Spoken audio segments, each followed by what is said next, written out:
온라인으로 이 집회에 함께 하시는 여러분들을 축복합니다. 그리고 비올드 교회 현장에 오신 여러분들도 정말 주님의 사랑이 함께 하시기를 원합니다.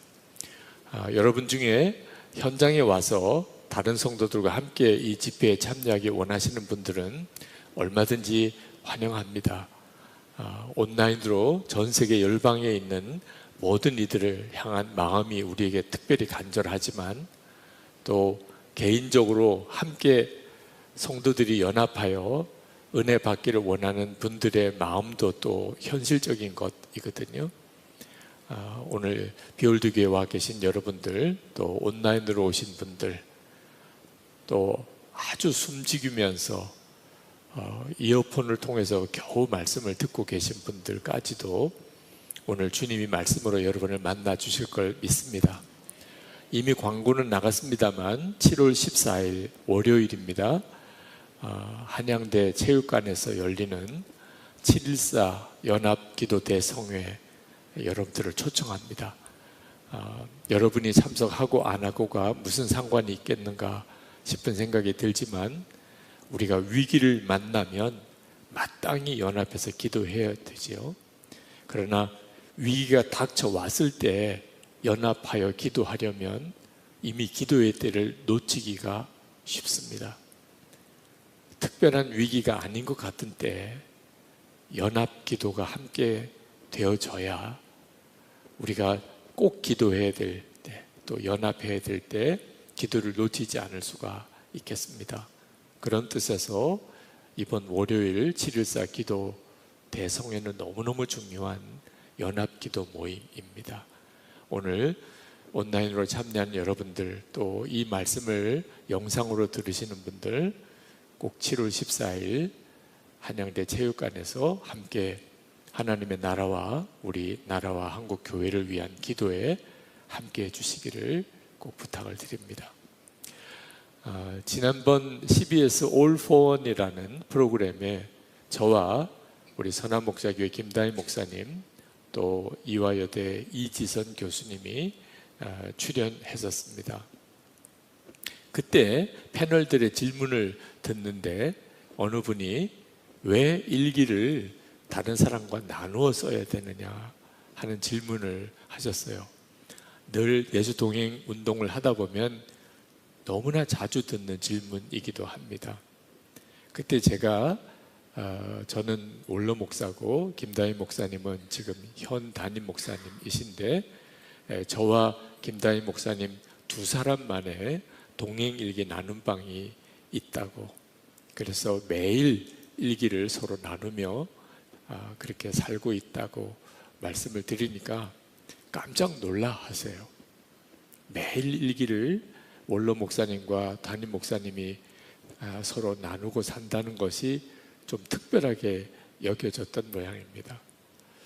실제로 저는 여러 많은 목사님들과 선교사님들과 일기를 나누어 쓰고 있습니다. 그것 때문에 얻는 유익이 말할 수 없이 큽니다. 사실 분주하게 사는 일이 주님을 바라보는 일에 장애가 될 때가 있거든요.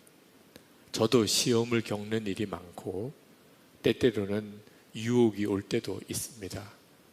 그런 과정에서도 변함없이 예수님을 바라보고 주님과 동행하는 삶을 사는 데 있어서 함께 쓰는 사람들, 영적으로 한 믿음을 가진 공동체가 있다는 것이 얼마나 큰 힘이 되는지 모릅니다.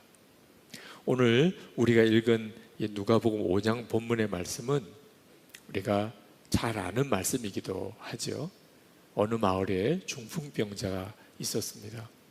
근데 그 중풍병자 주변에 그를 정말 사랑하는 친구들이 여럿이 있었습니다. 어느 날 예수님께서 그 근처를 지나가신다는 소식을 들었습니다. 그래서 그 친구들이 중풍병자를 들것에다가 싣고 예수님 앞에 그 친구를 데리고 가려고 예수님이 계신 곳으로 갔는데 사람들이 예수님이 계신 집에 너무 많이 모여 있었기 때문에 도무지 그 사람들을 비집고 중풍병 걸린 친구를 데리고 들어갈 수가 없었습니다. 그때 그 친구들이 아주 충격적인 일을 했습니다. 그 집의 지붕에 올라가서 그 지붕의 기와를 걷어내고 지붕을 뜯었습니다. 그리고 거기에 들것을 끈에다가 달아서 말씀을 전하시는 예수님 앞에 달아내렸다. 그 기사가 오늘 본문의 내용입니다. 저는 이 말씀을 읽고 묵상하면서 정말 깊은 감동과 도전을 받았습니다. 제가 예수 동행 운동을 하면서 함께 하는 사람들의 존재가 얼마나 중요한지, 이 중풍병자에게 그를 사랑하는 친구들의 존재가 얼마나 귀한 존재였는지 제가 예수 동행 운동하면서 너무나 절실히 경험했기 때문입니다. 예수님과 동행하는 삶을 살아가는 데 있어서 정말 예수님을 진짜 믿는 성도들의 공동체가 있고 없고는 예수님을 바라보는 눈이 뜨이는 데 결정적인 역할을 합니다. 저는 많은 교회 안의 성도들 또는 선교단체에 있는 선교사님들, 직장이나 또는 일터, 가게, 학교에서 예수님과 동행하고자 하는 갈망들이 있음에도 불구하고 현실적으로는 전혀 그렇게 살지 못하는 문제 때문에 고민하는 많은 분들을 상담합니다. 근데 대부분의 경우는 혼자서 하려고 하기 때문에 어려움을 겪고 있었습니다. 우리가 오늘 예수님과 동행하는 삶을 살기로 오늘 결단하고 그리고 간절히 기도를 해도 다음 주 이 집회에 참여할 때 폐잔병의 심정으로 참여하는 분들이 굉장히 많으실 겁니다. 우리가 늘 그런 경험을 하잖아요. 주님과 동행하고 싶은 마음에 간절한 갈망은 있는데 그 일이 내게 언제나 제대로 이루어질까? 이유는, 거의 대부분의 이유는 혼자서 하려고 하기 때문에 그렇습니다. 중풍병자를 예수님께 데려갔던 그 친구들, 정말 그 중풍병자를 사랑했던 그 친구들과 같은 이들이 우리에게 연합해야만, 우리가 그토록 갈망하는 예수님을 실제로 만나고 그 주님을 바라보는 눈이 뜨이고 주님과 동행하는 삶을 살게 되는 겁니다. 매일 날마다 함께하는 같은 믿음의 사람들의 존재가 너무 중요합니다. 히브리서 3장 13절에 이런 말씀을 하셨습니다. 오직 오늘이라 일컫는 동안에 매일 피차 권면하여 너희 중에 누구든지 죄의 유혹으로 완고하게 되지 않도록 하라. 여기 보면 오직 오늘이라고 일컫는, 매일매일이란 뜻이죠. 피차 권면해서 마음이 유혹에 굳어지지 않도록 그렇게 여러분들이 서로 섬기라고 권면하고 있는 겁니다. 정확하게 예수 동행 일기 나눈 방을 말씀하고 있는 것 분명히 느껴지시잖아요. 저는 예수님과 동행하는 삶을 살려고 하면서 굉장히 많은 간증을 듣습니다. 어느 교우가 우울증으로 아주 마음이 무너진 사람이 있었습니다. 요즘에 우울증으로 고통당하는 분들이 너무너무 많습니다. 이분은 정도가 좀 심해서 늘 자살 충동에 사로잡혀 있었습니다. 어느 날 그가 동행일기를 쓰다가 같이 나눌 수 있는 사람이 없으니까 공개 일기방에 일기를 올렸어요. 그 일기 중에 죽음의 위기를 극복하고 오늘도 승리하고 싶다. 자살의 충동을 계속 받으면서도 이기고 싶다. 그런 내용이 그 일기 속에 있었습니다. 그날로 수십 개의 댓글이 달렸습니다.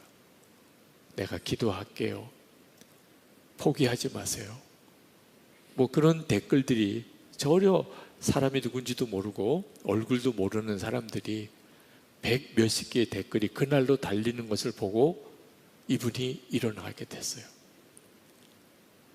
함께하는 분들이 존재가 영적인 영향력이 엄청나게 크다는 겁니다.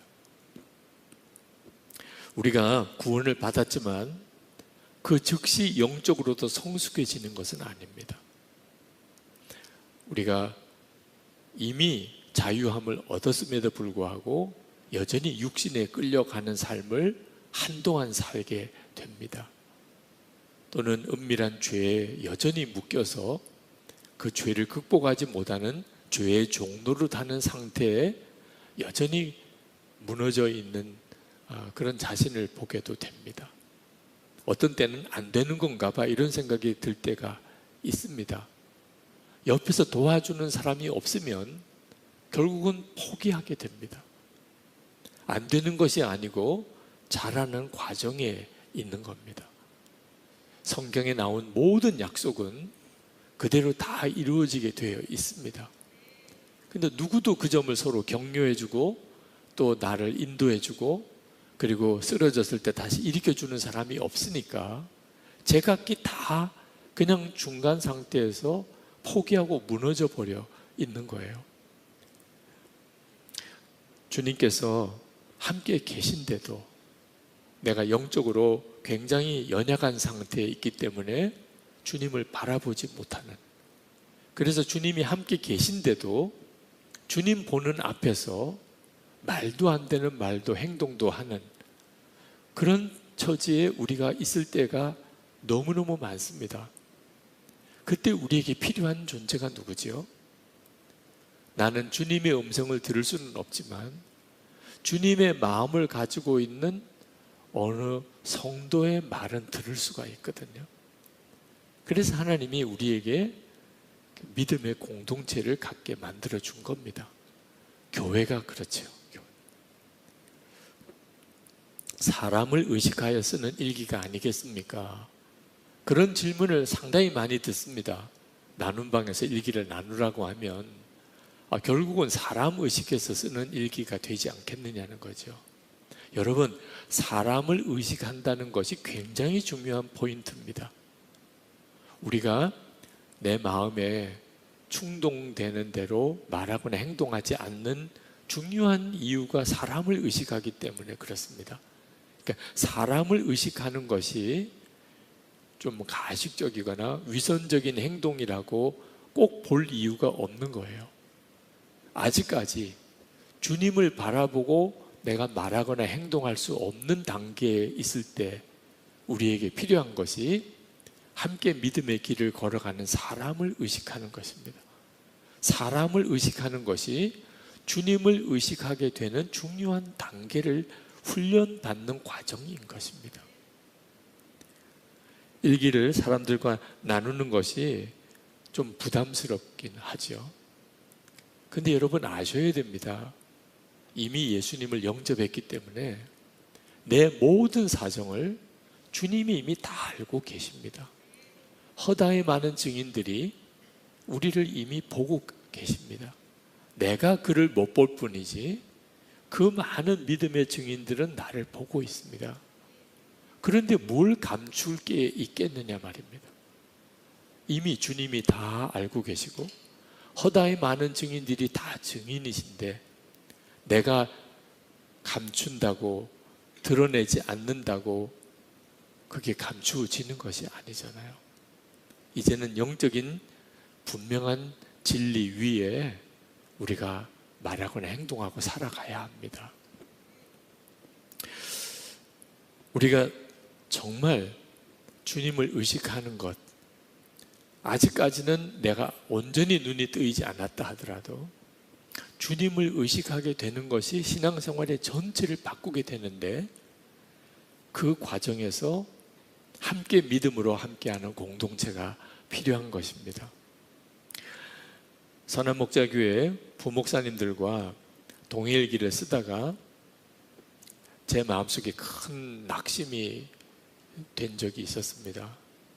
사실 그때 동행일기 사역이 중단될 상황이었습니다. 목사님들도 안 되는데 교인들에게 하라고 할 수 있을까? 그래서 목사님들에게 말씀을 드렸죠. 그렇게 힘드시면, 그렇게 하기 싫으시면 그러면 하지 마십시다. 목사님들도 안 되는 일을 어떻게 교인들에게 하라고 할 수 있겠습니까? 그때 어느 목사님이 그런 말씀하셨어요. 참 그 목사님이 너무 감사하다고 생각이 늘 하고 있습니다. 목사님 솔직히 너무 힘듭니다. 안 쓰던 일기도 쓰고 그걸 담임 목사님과 다른 목사님들과 다 나누면서 살아야 된다는 일이 아주 힘들고 부담스럽습니다. 그런데 목사님 막상 이제 그만하자고 하시니까 제 마음속에 일기를 쓰기 전 상태로 돌아가게 된다는 것, 이건 무슨 일이 있어도 아니라고 생각이 듭니다. 목사님 일기를 쓰고 나누는 것이 좀 부담이 되긴 했지만 많이 변했습니다. 아내와의 관계도 달라지고 자녀들에 대한 태도도 달라지고 그리고 혼자 있는 시간에 변화가 많이 왔습니다. 이제 좀 목사답게 사는가 그런 생각도 듭니다. 그런데 다시 예전 모습으로 돌아가는 것은 이건 정말 아니라고 생각이 듭니다. 다른 목사님들도 암묵적으로 다 동의하시는 표정이셨습니다. 그때 목사님들과 그렇다면 우리가 힘들다, 너무 어렵다, 부담된다 이런 마음으로 하지 맙시다. 그러면 저도 이끌어가는 것이 너무 어렵습니다. 이 길이 우리의 삶을 이렇게 많이 바꾼다면 우리 정말 마음을 바꿔서 함께 해보십시다. 그래서 이제 예수 동행 공동체가 목사들 안에 먼저 세워지게 된 겁니다. 그게 예수 동행 운동 전체를 새롭게 만드는 전환점이 되었습니다. 여러분들이 보이지 않으시는 주님을 바라보면서 살아가는 일에는 훈련이 필요하고 함께하는 공동체가 있어야 합니다. 그런 과정에서 서로 만나지는 않지만 일기를 서로 나누는 보이지 않으시는 교우가 있다고 생각하고 일기를 쓰는 일은 대단히 중요한 훈련인 거죠. 이 경험이 주님을 바라보는 눈을 열어주게 되는 겁니다. 우리는 예수 동행일기 나눔방에서 서로 일기를 읽고 댓글을 달아주는 이 역할이 그 중풍병자를 예수님께로 데리고 갔던 친구들과 똑같은 일을 하고 있는 겁니다. 한 사람의 중풍병자를 주님께로 데려갔던 그 친구들, 우리가 동행일기 나눔방에서 서로 일기를 읽어주고 댓글을 달아주는 것이 꼭 그와 같은 일입니다. 제가 은퇴를 하고 2003년 초부터 본격적인 예수 동행 운동에만 올인하게 되었는데 그때 대만에서 목회자 세미나가 열렸습니다. 그때 대만에 가는 바로 그날 하나님께서 저에게 주신 아주 강력한 말씀이 있었는데 마태복음 18장 20절, 두세 사람이 내 이름으로 모인 곳에 나도 그들 가운데 있느니라. 그때 주님이 저에게 많은 사람을 대상으로 말씀을 전하거나 초청하려고 하지 말라, 두세 사람을 찾으라, 그런 마음을 너무 강하게 주셨습니다. 그때부터 예수 동행 운동은 많은 사람을 대상으로 하는 것에 대한 어떤 목적을 내려놓았습니다. 정말 갈급한 사람, 정말 주님을 만나기 원하는 목회자든 교인이든 그런 두세 사람을 찾는 소수를 대상으로 하는 사역으로 방향 전환을 하게 되었습니다. 저에게는 좀 당황스러운 일이기도 했습니다. 많은 사람이 모이는 사역도 쉬운 일은 아닌데 아주 적은 사람만을 대상으로 한다는 일이 혼란스럽기도 했습니다. 그런데 나중에 제가 하나님의 뜻을 분별하게 된 것이 주님은 소수를 대상으로만 하라는 뜻이 아니었던 것을 알았습니다. 주님의 뜻은 많은 사람이 모여도 공동체가 만들어지지 않으면 다 열매가 없어진다는 것. 소수의 인원이 모여도 그로 인해서 공동체가 만들어졌다면 그러면 그 사역은 놀라운 열매를 맺게 된다는 겁니다. 그 두세 사람으로 이루어지는 그 공동체를 주님께서 강조하셨던 거죠.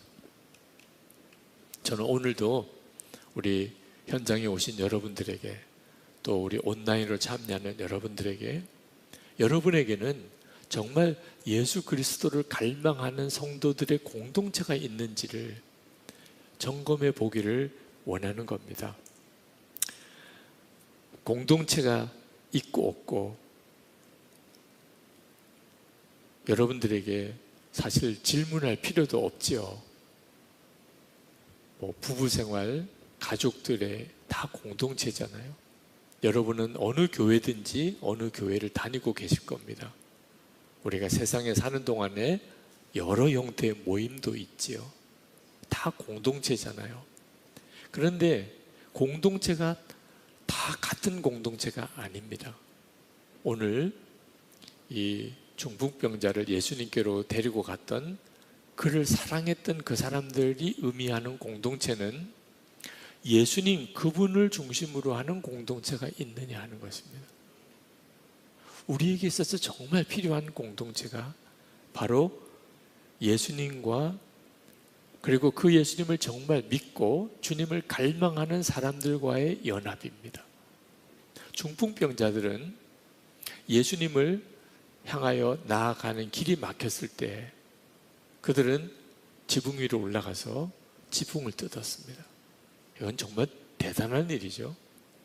그때 당시에 그곳 주거지 문화가 어떤지는 우리가 정확한 고증을 해봐야 알겠지만, 어떤 형태로든지 어느 집의 지붕을 뜯었다는 것은 이건 엄청난 충격이고, 그리고 배상 문제라든지 그로 인한 여러 가지 뒤에 법적인 책임을 져야 되는, 정말 이건 거의 생각하기 어려울 만한 일입니다.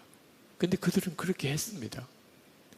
근데 예수님께서 충격적인 것이, 그들이 지붕을 뜯는 그 모습을 보고 너무 지나치다고 말씀하지 않으시고 그들의 믿음을 보셨다고 하셨어요. 누가복음 5장 20절에 예수께서 그들의 믿음을 보시고, 여기서 예수님께서 지붕을 뜯는 일이 믿음이라고 말씀하고 있는 겁니다. 그 말은 믿으니까 그런 일도 했다는 뜻입니다. 그 말은 무슨 뜻이죠? 그 중풍병자의 친구들의 마음속에 이 친구를 예수님께로 데려가기만 하면 반드시 일어난다, 그걸 믿었다는 거예요. 그 말은 예수님에 대한 분명한 믿음을 가지고 있었던 겁니다. 그러니까 예수님을 분명히 믿으니까, 집은 다시 지어주면 되잖아요. 근데 그때 당시에 중풍병자를 다시 살릴 길이 없거든요. 근데 예수님께로 데려가면 반드시 다시 일어날 거라고 확신하니까, 그러니까 그 집 지붕 뜯는 일이 그들에게는 큰 문제가 아니었던 거예요. 믿음이 그 사람의 행동을 결정하는 거예요. 그래서 지붕 뜯는 걸 보고 믿음을 보시고라고 말씀을 한 겁니다. 그러니까 이 친구들은 중풍병자를 그저 인간적인 사랑으로만 사랑한 게 아니었던 거예요. 그들은 예수님을 정말 믿는 믿음으로 그 친구를 사랑하였기에 그 친구를 중풍병에서 일어나게 만들게 된 겁니다. 우리에게 있어서 진짜 예수님을 믿고 예수님이 우리와 함께 계심을 정말 믿는 사람들과의 공동체가 특별한 이유가 여기에 있는 겁니다. 우리 주변에 그저 서로 아껴주고 또 사랑하는 여러 형태의 공동체가 있지요. 그러나 그런 공동체 안에 있을 때 우리가 겪는 좌절이 있습니다. 사랑은 하지만 더 이상 해줄 게 없어요. 부모가 자녀를 사랑하지만 부모가 자녀에게 해줄 수 있는 것은 언제나 한계가 있습니다. 같은 교회 다니는 교우로서 그가 겪는 어려움에 대하여 너무 안타까운 마음은 있습니다. 그런데 더 이상 해줄 수 있는 게 없어요. 이게 우리들이 처해 있는 현실인 겁니다. 그때 이 중풍병자의 친구들의 사랑, 그 사랑을 지붕을 뜯는 사랑이라고 제가 오늘 설교 제목으로 표현을 한 겁니다. 지붕을 뜯는 사랑이 우리에게 필요한 거예요. 그렇게 해줄 수 있는 믿음의 사람들과의 연합, 그때 우리에게 하나님께서 우리를 다시 일으키시고, 그리고 지금도 주님은 살아 역사하시는 것을 우리로 경험하게 하는 것입니다. 우리는 어떻게 해서든지 사람들을 예수님 앞으로 인도해야 합니다. 그러면 주님이 역사하세요. 지방에 있는 어느 교회에 지금은 동일계 나눔방을 인도하시는 분의 간증을 참 귀하게 들었습니다. 그분은 정신적인 연약함이 있으셨어요. 그리고 가족들 안에 불화가 심했고, 실제로 그런 형편이 되면 정말 살 의미를 잃어버리게 되죠. 그분은 스스로를 고백하기를 영혼이 마비된 중풍병자였다고 스스로를 그렇게 고백했습니다. 근데 이분이 동해일기를 쓰는 것에 대해서 도전을 받았습니다. 늘 예수님 예수님 하지만 자기는 주님을 만나보지를 못했는데 믿음으로 그 주님을 바라보며 그러면서 일기를 써보시라. 그래서 그분이 했어요. 그리고 나눔방에 일기를 올리고 다른 분의 일기를 서로 읽어주면서 그분의 마음이 뜨거워지기 시작했습니다. 예전에 경험해 보지 못했던 신앙생활이었어요. 예수님이 우리와 함께 계신 것을 믿는 사람들과의 서로 매일매일의 일기 나눔이 그에게 있어서 너무 놀라운 영적인 도전을 계속 심어준 겁니다. 주님은 지금도 살아계시다. 내 안에도 계시고 우리 가정 안에도 계시다. 그분이 이렇게 고백했습니다. 저를 주님 앞에 들여놓기 위해 저 자신이 지붕을 뜯기 시작했습니다. 아침 일찍 일어나고 하루를 돌아보며 일기를 쓰는 것이 처음에는 힘들었지만 어느 순간 예수님이 제 마음 중심에 살아계신 것을 느끼게 되었습니다. 그리고 그가 지금은 동해일기 나눔방을 이끌어가고 계신 분이 되었어요. 여러분, 예수 그리스도 안에서 분명히 사람은 바뀝니다. 중풍병자가 고침받은 것 같은 일이 지금도 동일하게 주님 안에 일어나고 있습니다. 그 일을 우리가 함께 도와야 하는 겁니다. 예수님을 믿었던 친구들이 있었기 때문에 중풍병자가 예수님께 나아갈 수 있었어요. 지금도 동해일기 나눔방 때문에 믿음이 너무너무 연약했던 사람이 예수님께 나아가는 눈이 열리는 이런 경우가 이제는 수도 없이 많은 간증으로 들려오고 있습니다. 그런데 어떤 분들은 그런 이야기가 더 좌절의 이유가 되기도 하는 분들이 있으실 것 같아요. 목사님, 저는 나눔방에 저 혼자 남았습니다. 목사님, 저에게는 그런 사랑하는 친구들이 도대체 어디 있나요? 목사님, 다 일기를 쓰시기는 하는데 진짜 정말 대책 없이 그냥 썼다. 그거 외에는 더 이상 의미가 없어요.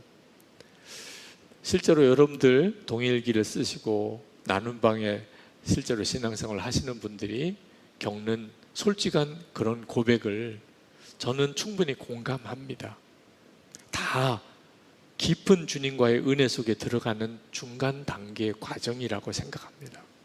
그때 여러분에게 꼭 도전해 드리고 싶어요. 나를 도와줄 공동체가 없어요.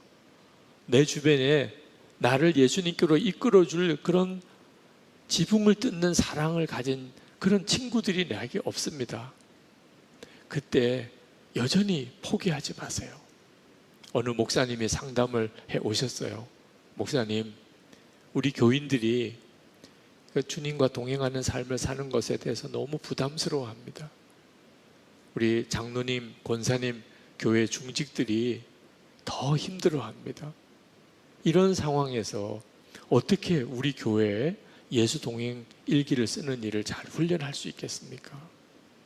제가 그 목사님께 말씀을 드렸어요. 목사님, 교인들에게 일기를 쓰시라고 계속 권하는 것도 한계가 있을 수 있습니다. 그러나 답이 있습니다.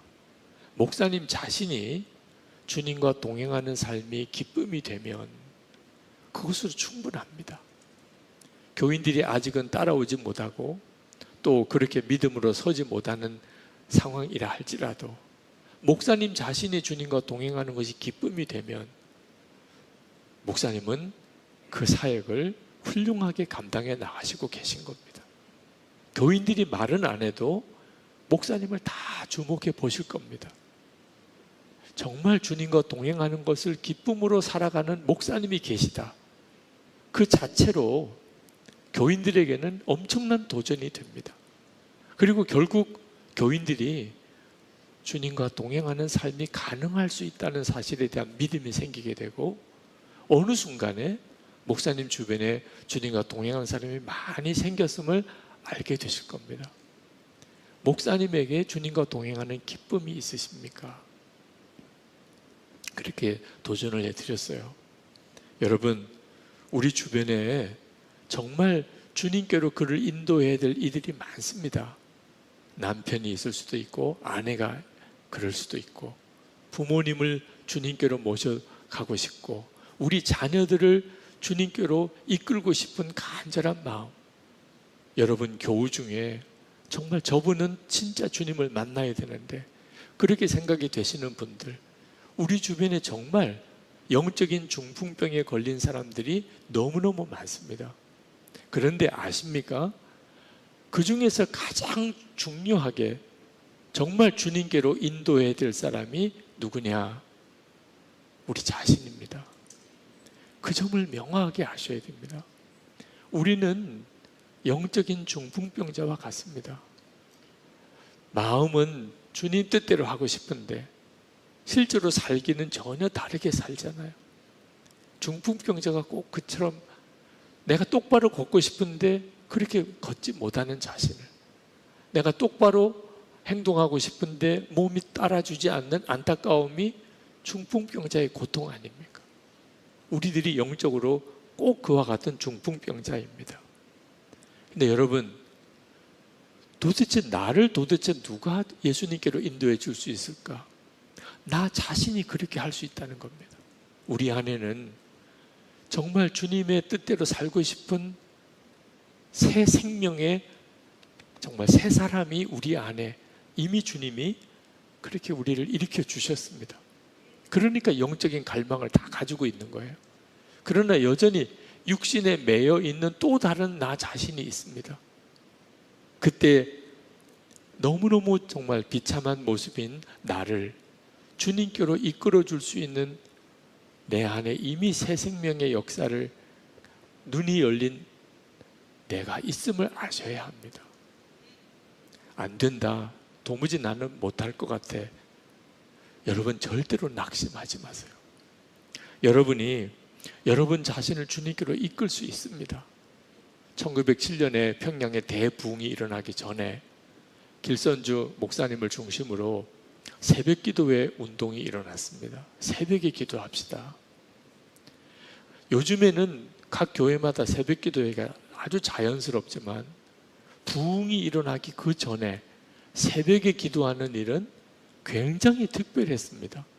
그래서 사람들로부터 너무 지나치다는 이야기를 들었어요. 새벽 기도 또 우리 예수 동행 일기 쓰는 것 비슷하게 처음에는 너무 지나치다. 그때 길선주 장로님이 이렇게 외쳤어요. 하나님께서 우리의 지붕을 뜯어 깨끗이 보시도록 그렇게 해봅시다. 우리를 가리고 있는 이 가리개를 뜯어버립시다. 그런 갈망이 있었던 거예요. 그리고 1907년 1월에 강력한 성령의 기름 부음이 임하고 그리고는 새벽 기도는 너무 당연한 일이 되었어요. 여러분, 지금 우리가 꼭 그 심정에 있습니다. 힘들다, 어렵다는 소리를 수도 없이 들어요. 개인적으로도 안 되나 봐, 나는 안 되나 봐. 여러분도 그런 마음을 아마 여러 번 경험하게 될 겁니다. 그때 기억하세요. 여러분 안에 생명을 가진 주님이 여러분에게, 여러분을 통하여 계속 주시는 마음이 있습니다. 아니야, 주님은 반드시 이루실 거야. 주님은 내게도 말씀대로 되게 해주실 거야. 나도 은혜의 눈이 열리게 해주실 거야.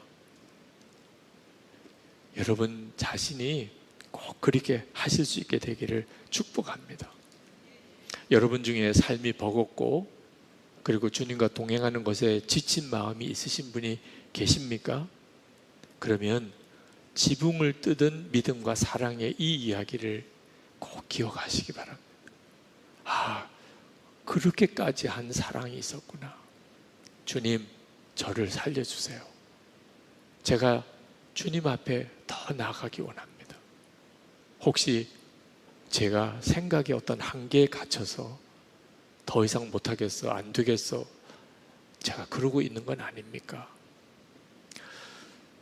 제가 선한목자교회에 있을 때 부목사님들에게 동행일기를 쓰시라고, 장로님들에게 동행일기를 쓰시라고 그렇게 말씀을 드렸던 이유는 부목사님들을 훈련시키기 위해서, 장로님들을 훈련시키기 위해서 했던 게 아니었어요.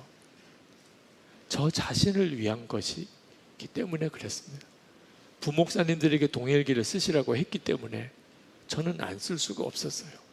장로님들에게 동행일기를 쓰자고 했기 때문에, 장로님들은 썼다 안 썼다 하시는 분이 있을지 몰라도 저는 안 쓸 수가 없었어요. 그건 저에게 엄청난 복이 되었습니다. 여러분 한번 생각해 보십시오. 우리 부목사님들의 심정을.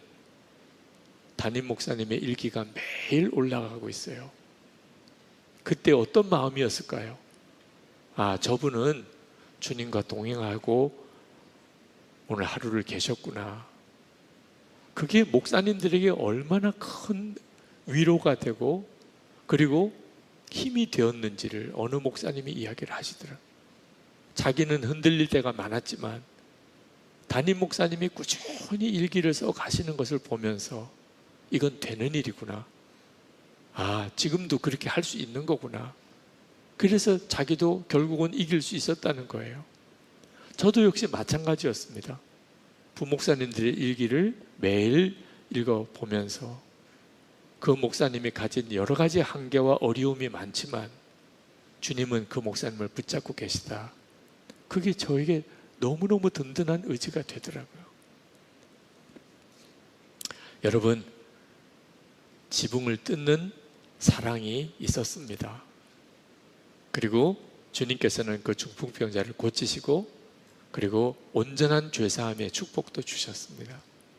오늘 이 시간이 여러분에게 바로 그 시간이 되기를 축복합니다. 여러분 주변에 지붕을 뜯는 사랑으로 섬겨주는 이들이 없다 할지라도 두려워하지 마십시오. 주님이 이미 여러분 안에 와 계시고 여러분은 새 생명을 이미 얻은 자입니다. 여러분 자신이 여러분을 섬길 수 있습니다. 우리 찬양을 함께 하고 그리고 우리 자신을 주님께로 인도하는 시간을 좀 갖고 그리고 공동체를 위해서 기도하는 시간을 갖겠습니다. 오늘 다니엘의 노래라는 제목의 찬양을 우리 함께 하시겠습니다. 광야 한가운데 광야 한가운데 내 길을 잃어도 참된 길이 되신 주를 기다려 비바람 몰아칠 때 내 믿음을 들려도